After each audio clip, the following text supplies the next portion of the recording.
Buenas tardes, queridas viejas lesbianas, y bienvenidos todos a este club de lectura. A mi lado encontrarán un resumen de los contenidos del vídeo de hoy para que puedan saltarse a la sección que más les interese. Quizá el apartado más jugoso sea aquel en el que se diseccionan los temas que trata el libro, porque, dado que soy un facha franco-pantano, aprovecharé para establecer paralelismos falaces, parciales e interesados entre la crítica a las ideologías totalitarias de Orwell y el gobierno mugremita actual en España. Las personas que hayan venido solo a buscar carnaza pueden saltar directamente a ese punto. El libro que hoy nos ocupa es un libro visionario, porque es en realidad una caricatura de los tiempos que vivimos, tiempos en los que se ha establecido una dictadura civilina que atenaza las libertades individuales como no se había visto desde el final de la Segunda Guerra Mundial. Empleando métodos estrictamente orwellianos, tal y como se describen en el libro, en la actualidad se atacan libertades muy semejantes. Libertades sexuales, libertades de opinión, libertades económicas y, con la llegada del apocalipsis zombie, libertades de movimiento o de reunión.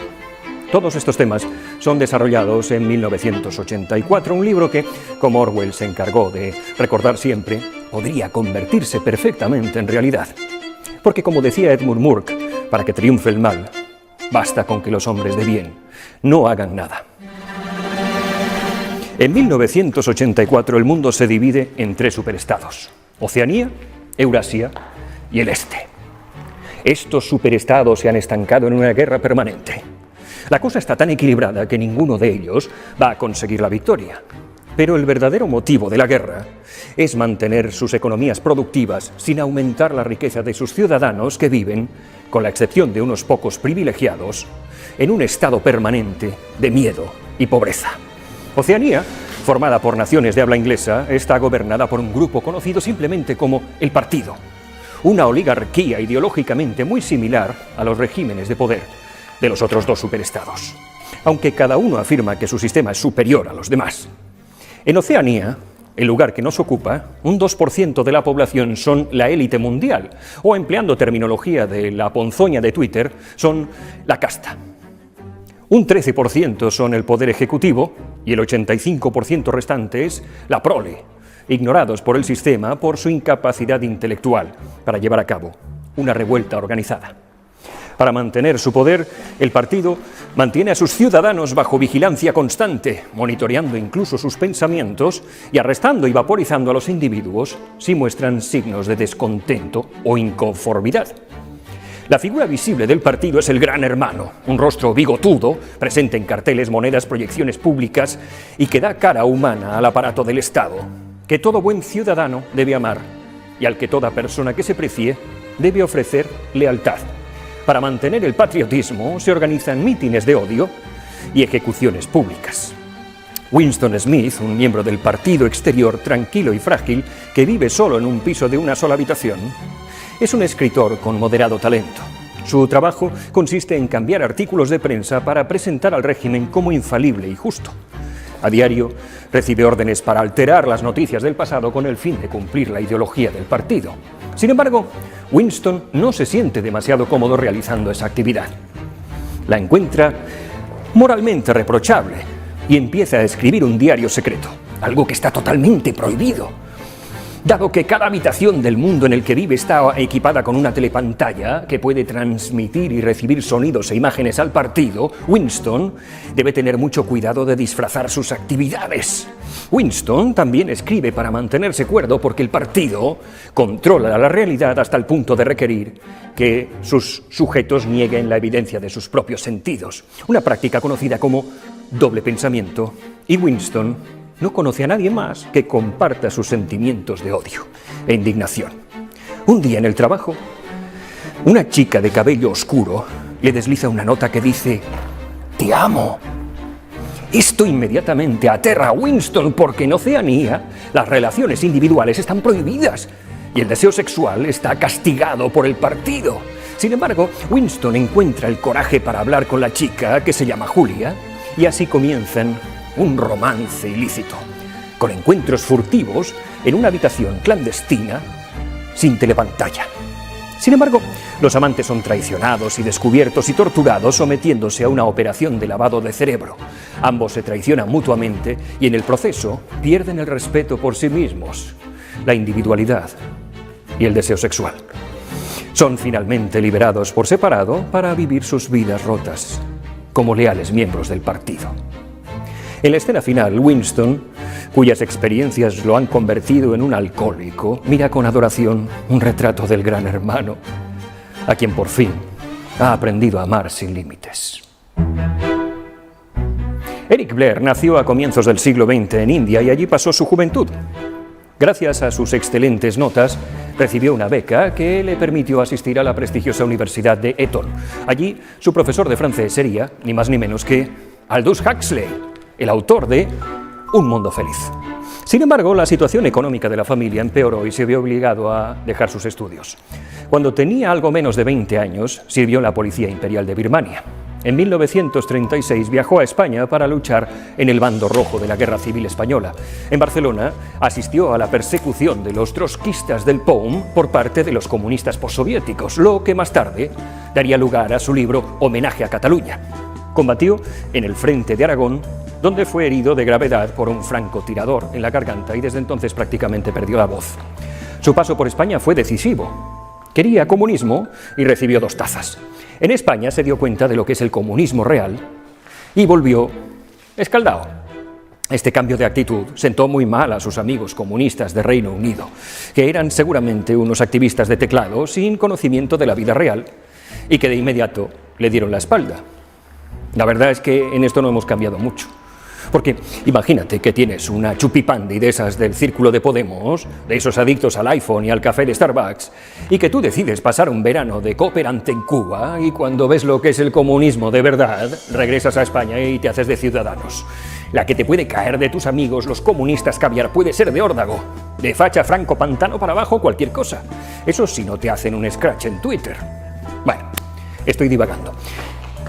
Durante la Segunda Guerra Mundial, Orwell, aquejado de mala salud, se hizo periodista de campo y junto con su mujer adoptaron a un niño. Mientras se encontraba en Francia desarrollando su labor, su mujer murió.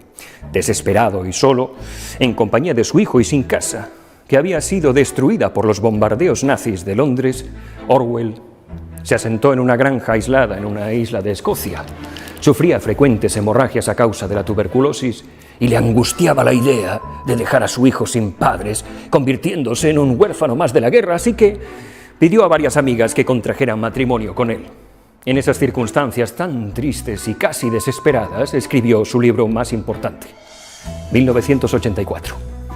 Ese libro y Rebelión en la Granja han sido considerados ampliamente críticas al comunismo de Joseph Stalin, pero Orwell siempre insistió en que los escribió como críticas a las ideas totalitarias en general y advirtiendo que cualquier día esos libros podrían hacerse realidad.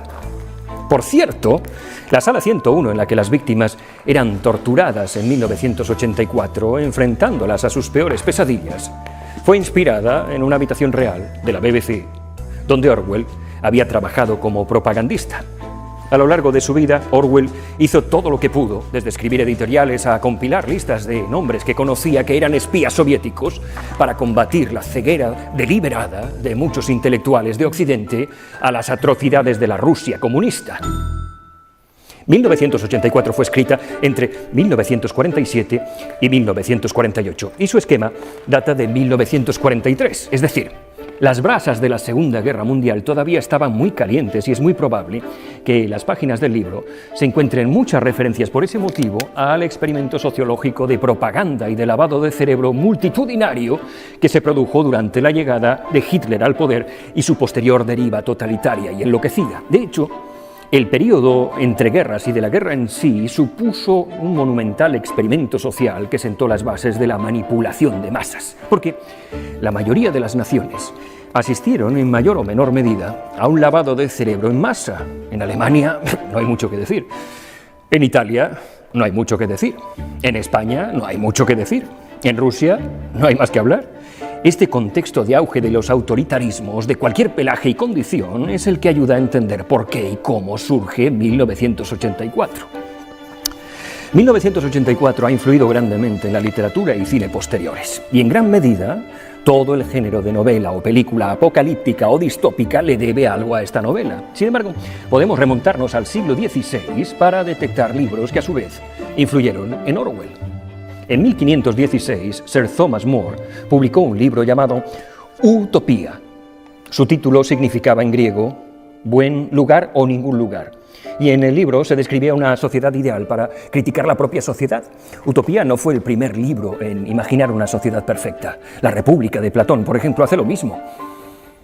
De Utopía y numerosos escritores a lo largo de los siglos escribieron sus propias novelas utópicas o su antítesis, las distópicas, que casi siempre han servido para criticar el modelo de sociedad actual. Cuando surgió en 1984, ya hacía años que la ciencia ficción había comenzado a dejar de creer en las utopías, especialmente a raíz de la publicación de Nosotros, del ruso Evgeny Zamyativ. Orwell también fue influido por los escritos del autor Jonathan Swift, el de los viajes de Gulliver. Antes de escribir en 1984, Orwell escribió y publicó ensayos sobre novelas distópicas, así que era un gran aficionado al género. De hecho, recordemos que su profesor de francés fue el mismísimo Aldous Huxley, autor de Un mundo feliz, novela que muchas veces se confunde con 1984, que por cierto estuvo a punto de llamarse El último hombre de Europa. Una de las películas más extraordinarias que se han realizado basándose de forma libre en la novela es Brazil, de Terry Gilliam, estrenada en 1985. Por cierto, Brazil fue una de mis películas fetiche en la adolescencia y es posible que la haya visto unas 70 veces. Si está interesado, busque por favor la versión europea, porque la distribuidora obligó a Terry Gilliam a realizar un montaje surrealista que solo pudo verse en Estados Unidos y que tiene un final pasteloso y ridículo como solo los norteamericanos se merecen. 1984 hace identificar el terror de un mundo en el que la gente tiene cada vez menos y menos palabras para usar y su pensamiento está distorsionado por las ideologías. El terror real que se siente en 1984 es la aniquilación del yo y la destrucción de la capacidad para reconocer el mundo real. La novela fue publicada en 1949, no como una predicción de eventos futuros reales, pero para advertir al mundo contra lo que se temía sería el destino de la humanidad si se permitiera a los regímenes totalitarios tomar el poder como lo habían hecho recientemente en Alemania bajo Hitler y en la Unión Soviética bajo Stalin. A raíz de la Segunda Guerra Mundial, los intelectuales angloamericanos se mostraron reacios a criticar al régimen soviético, a pesar de las evidencias más que contundentes de lo que estaba ocurriendo en Rusia, porque Rusia había sido un aliado contra Alemania y Japón. Ocurrió algo parecido tras la guerra del Vietnam, con el régimen de los Jemeres Rojos en Camboya.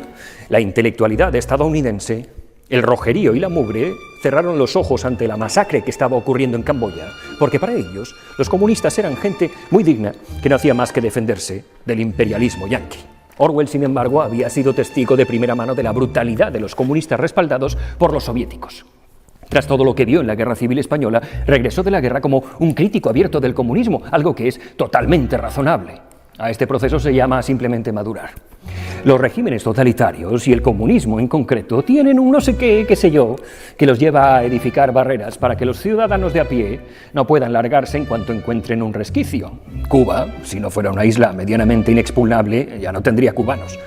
No hay más que ver las colas de personas en la frontera entre Colombia y Venezuela, o el muro que en Berlín impedía a las buenas gentes escaparse de ese paraíso para huir al infierno de Occidente. Y ahora usted me puede decir que el comunismo es una maravilla cuando está bien aplicado y que solo usted sabe aplicarlo bien y el resto fueron intentos fallidos, y yo le diré que me puede usted comer los huevos por debajo del culo, porque ya no hace falta hacer más experimentos para comprobar que el comunismo, como cualquier forma de totalitarismo, lo que pretende es que unos pocos vivan en un chalet con piscina en Galapagar con el dinero que genera lo que en el libro se conoce como la prole, un grupo de ignorantes y famélicos, poco más que animales, a los que no les queda más remedio que vivir de las migajas del Estado, deslomándose hasta la muerte. En la novela, el INSOC representa las peores características tanto de los nazis como de los comunistas. La máxima ambición del partido es controlar las mentes, así como los cuerpos de sus ciudadanos, y sí, controlar la realidad misma. Para conseguir doblegar a la masa, el régimen del Gran Hermano emplea una serie de estratagemas que lamentablemente han sido probadas una y otra vez a lo largo de la humanidad y no por ello no dejan de realizarse todos los días para afianzar el poder de los estados sobre el individuo. Los minutos del odio. Todos los días los habitantes de Oceanía cumplían con el ritual. Allí donde estuvieran, sea una fábrica, una escuela, un ministerio, se reunían frente a una gran pantalla para gritar y expresar su odio hacia Immanuel Goldstein, el gran traidor al partido, el Gran Hermano. En una suerte de estado de trance, miles de personas se convertían en pocos minutos en máquinas de rabia. Mires la cadena de televisión que mires en la actualidad, hay esos minutos de odio. Sea un debate de 13TV o de La Sexta, verás a gente chillando, teniendo crisis nerviosas, interrumpiéndose, público aplaudiendo, público abucheando, jabalíes clamando consignas furibundas que, por desgracia, no están basadas en argumentos ni en la racionalidad. Los minutos del odio son incentivados constantemente por políticos demagógicos para polarizar a la masa y convertirla en una turba furibunda y desprovista de humanidad. Políticos que emplean artimañas de todo tipo para que vuelques tu ira contra un enemigo imaginario y que suele ser, bueno, ¿quién no es él? Acaban de publicarse las ayudas al alquiler en la Comunidad de Madrid. Nos las mandaron ayer una captura de pantalla y dijimos, bueno, esto hay que... Vimos los nombres y dijimos, esto hay que mirarlo. Entonces, pedí que entraran en la página web y que me descargaran el documento. Perdonad mi pronunciación para decir algún nombre. Empiezo por el principio. No voy a decir los nombres completos. No. Por favor. Apellido primero, About. Ali, Amir, Abakti, Abanaisati, Abatui. Por favor.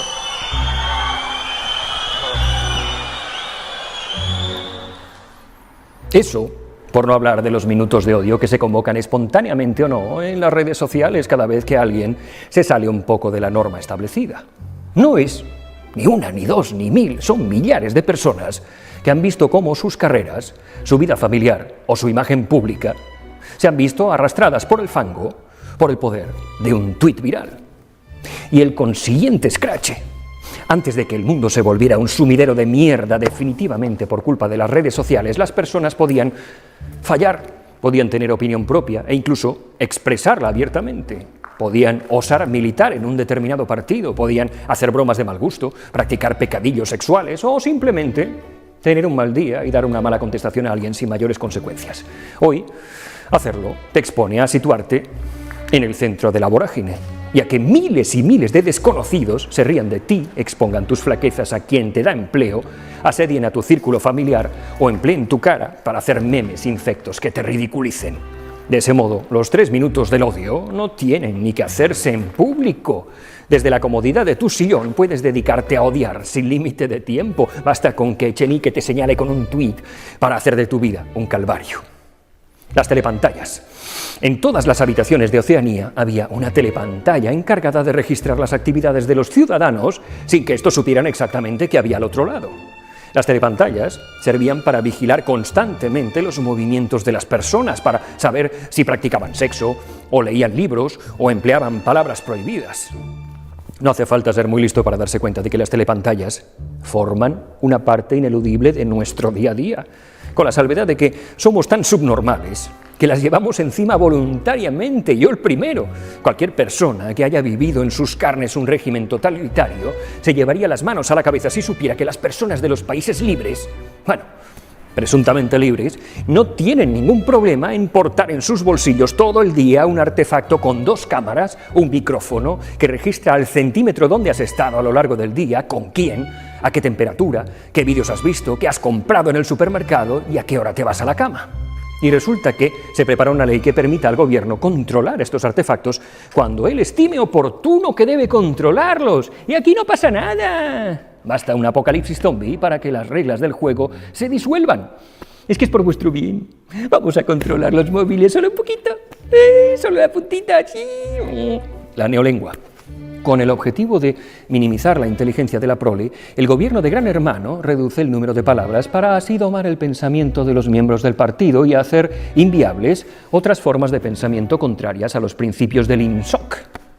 En 1984, la neolengua es un proceso de destrucción de las palabras. Si se destruyen las palabras, se destruyen matices e ideas indeseables para el régimen del Gran Hermano. Por otro lado, el crimen de pensamiento muestra un totalitarismo llevado al extremo de perseguir incluso los impulsos no realizados, las disidencias no expresadas.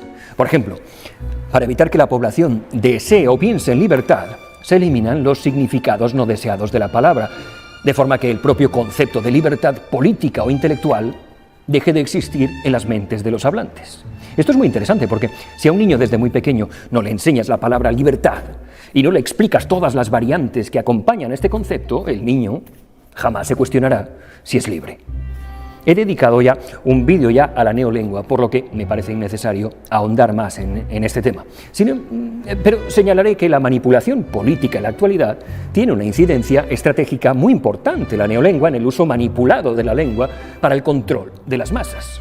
Desde el nosotras y nosotros y ellos y ellas y ellas a decir esta genialidad. Me permite, yo creo que podemos ir acuñando todos una expresión, más contemporánea, ¿no? Que nada tiene que ver con lo que representan, sobre todo para generaciones con más experiencia, con más vida a sus espaldas, como es el toque de queda. Esto es una restricción de movilidad nocturna. Me gustaría, además, pediría a los medios de comunicación que pudiéramos entre todos hacer este ejercicio de pedagogía, porque nada tiene que ver con un toque de queda que tiene otra serie de componentes y otra serie de, significados en la mente de todos. La política, hoy más que nunca, emplea la lengua como un instrumento de propaganda para difundir ideología, a la fuerza. La interferencia y aniquilación de las opiniones ajenas. Al otro lado de las telepantallas de la sociedad orwelliana se encuentra la Policía del Pensamiento, organizada por el Ministerio de la Verdad. La organización orwelliana se caracteriza por arrestar a los ciudadanos que piensan en cosas que van en detrimento de las consignas del partido. El crimen de pensamiento, llamado crimen tal o mensacrimen, es lógicamente el más grave de todos los crímenes sancionados por el Gran Hermano. También he dedicado un vídeo a la libertad de expresión, como creo que debería ser entendida. Simplemente dejaré caer que en la actualidad, en una presunta democracia como es España, se están desarrollando leyes que prohíben negar conceptos como la violencia machista o hablar bien de la dictadura de Franco. Ese mismo gobierno pretende que por ley puedan interferirse opiniones o informaciones que él considere que no reflejan la verdad frente a temas polémicos. Y entiéndame, que a mí me parece que pegar a las mujeres, a los hombres, a los niños, a quien sea, pegar, es propio de cromañones. La violencia es una mierda. Condeno todo tipo de violencia. Y también la violencia que tiene lugar por parte de un hombre contra una mujer. Toda la violencia mala. Y entienda también que la dictadura de Franco y la de cualquier dictador me repugna porque soy de la opinión de que el Estado de por sí es un instrumento represivo que debería reducirse a su mínima expresión. El Estado debería quedarse en los huesos. Así que imagínese lo que pienso yo de Franco. Pero, como decía Voltaire, podré no estar de acuerdo con lo que usted diga, pero defenderé hasta la muerte su derecho a decirlo. Es decir, el propósito de un gobierno que defienda la libertad de los individuos jamás debería ser el prohibir a las personas expresar las barbaridades que quieran expresar, sino facilitar que lo hagan por muy equivocados que estén. Leyes como la que pretende castigar el negacionismo de la violencia de género, la que pretende castigar la apología del franquismo o la que pretende controlar la presunta desinformación me resultan vomitivas, porque detrás de ellas está el régimen del autoritarismo más repulsivo. Y aún diré más. Ahora está muy de moda decirle a quien no piense lo mismo que usted que es un facha. Es la forma definitiva de cortar una conversación. Si no piensas lo que yo pienso, facha, Franco Pantano. Pues bien, desde este trono imaginario que me he montado aquí en esta isla, desde esta mezcla de dignidad y estupidez, que es toda mi verdad, les digo que todo aquel que lance alertas antifascistas porque no le han votado a él, me puede comer los huevos por debajo del culo. Alerta antifascista. Ahora va a resultar que la libertad de expresión es un arma peligrosa creada por fascistas occidentales para difundir odio. El problema de regular cosas como la negación de la violencia machista, la apología del franquismo, el cambio climático o lo que sea, radica en que al final existirá una obligatoriedad para pensar como alguien quiere que pienses. Es decir, será obligatorio asumir, sin crítica alguna, la forma de entender las relaciones hombre-mujer de un partido, la forma de interpretar la historia de un partido, la forma de explicar el mundo de un partido. Y yo, perdonen, pero por ese aro no paso. Por si esto fuera poco, se orquesta una campaña multitudinaria en los medios que dice que todo esto es por tu bien. El Gran Hermano te cuida. Esto se emitía en centenares de cadenas estadounidenses de televisión hace un par de días. Hi, I'm Fox San Antonio's Jessica Headley. And I'm Ryan Wolf. Our greatest responsibility is to serve our Treasure Valley communities, the El Paso, Las Cruces communities, Eastern Iowa communities. Mid-Michigan communities. We are extremely proud of the quality, balanced journalism that CBS 4 News produces. But We are concerned about troubling irresponsible, one-sided news stories plaguing our country. The sharing of biased and false news has become all too common on social media. More alarming, some media outlets publish these same fake stories without checking facts first. The sharing of biased and False news has become all too common on social media. More alarming, some media outlets publish the same things that are true without checking facts first. Unfortunately, some members of the media use their platforms to push their own personal bias and agenda to control exactly what people think. And this is extremely dangerous to our democracy. this is extremely dangerous to our democracy. This is extremely dangerous to our democracy. This is extremely dangerous to our democracy. This is extremely dangerous to our democracy. This is extremely dangerous to our democracy. This is extremely dangerous to our democracy. This is extremely dangerous to our democracy. This is extremely dangerous to our democracy. This is extremely dangerous to our democracy. This is extremely dangerous to our democracy. This is extremely dangerous to our democracy. This is extremely dangerous to our democracy. This is extremely dangerous to our democracy. This is extremely dangerous to our democracy. This is extremely... Un peligro para la democracia. Y tan anchos se quedan. Una democracia cuya información gestione yo. Y si les parece algo lejano, quiero mostrarles las portadas de los medios de comunicación españoles hace bien poco.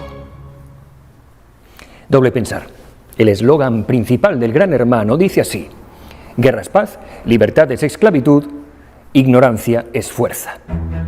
En 1984, doble pensar se trata de un proceso de adoctrinamiento por el cual se espera que el sujeto acepte como verdadero lo que es claramente falso, o que acepte simultáneamente dos ideas mutuamente contradictorias como correctas, a menudo en contradicción con sus propios recuerdos, con su sentido de la realidad o su propio discurso. No me gustan, no me fío de los políticos que hacen promesas. Eso sí, os prometo una cosa. Me da asco la gente que hace política así, que dice siempre lo que conviene o lo que arranca el aplauso fácil.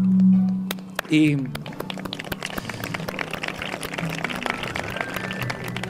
la represión sexual. En el mundo de 1984 se exige que el sexo se centre en la obligación de reproducirse y el instinto sexual se ha arrancado donde persista. Los ciudadanos de Oceanía hacían frente a una formalidad anual como la renovación de la cartilla de razonamiento. Echaban un polvete al año. Las mujeres comprometidas con la revolución lucían un cinturón rojo de la Liga Juvenil Antisex. La represión sexual es una constante de los regímenes dictatoriales. No hay más que retroceder 50 años en España para asistir a una sociedad fuertemente reprimida, en la que la sexualidad prácticamente no tenía lugar en la vida pública y, como señala Orwell, debía circunscribirse a los límites de la procreación. Debido a este motivo, cuando Winston y Julia hacen el amor, lo ven como un acto político, un golpeado contra el partido. Las fantasías sádicas que Winston tiene acerca de Julia indican el fuerte vínculo entre la represión sexual y la violencia. En un giro inesperado de los acontecimientos, el feminismo actual parece obsesionado con la sexualidad y, sin tapujos ni cortapisas de forma activa, busca su persecución. No a modelos ligeras de ropa, no a la pornografía, no a la prostitución por muy consentida que sea entre dos adultos, no a tener sexo casual con la gente sin hacerte firmar un documento de consentimiento ante notario, no a los ligoteos casuales de la oficina. El avance del puritanismo en la política autoritaria actual responde únicamente a una cara más de los absolutismos del pasado. Pocas pistas hay de cómo llegó la sociedad de 1984 a convertirse en ese infierno represivo que nos cuenta la novela. Sin embargo, Sí tenemos pistas de cómo se asentaron las tiranías que asolaron gran parte del siglo XX en buena parte del mundo. Algunas irrumpieron violentamente en el poder e instauraron de forma contundente estrategias de control de la población fulminantes que se retratan de forma clara en la novela. Su supresión de las ideas del contrario, mecanismos de control de la vida privada, mensajes de odio, burocracia obsesiva, re-redacción de la verdad, eliminación del individuo en favor de lo colectivo, culto al líder, cánticos desprovistos de sentido alguno, neolengua, doble pensar, idiotización de la masa. Si bien es cierto que esta transición en muchas ocasiones fue abrupta, en otras se hizo de forma sibilina, torciendo la democracia y sometiendo a la población a un lavado de cerebro y a una doma progresiva. La ventaja con que contamos, la prole del siglo XXI, es que ya hemos visto cómo ocurre y podemos defendernos. Novelas premonitorias como 1984 nos dan las pistas, y el lector inteligente es el que tiene que discernir cómo montar su propia defensa. Uno de los más graves problemas que nos trae el hooliganismo de la política actual es que los seguidores de los partidos son incapaces de someter a autocrítica nada de lo que sus partidos hagan. La gente se ciega por un color. Un podemita defenderá lo que defienda Podemos, aunque le huela a chamusquina, y un testigo de Vox hará lo propio, con lo que se le ocurra a Abascal.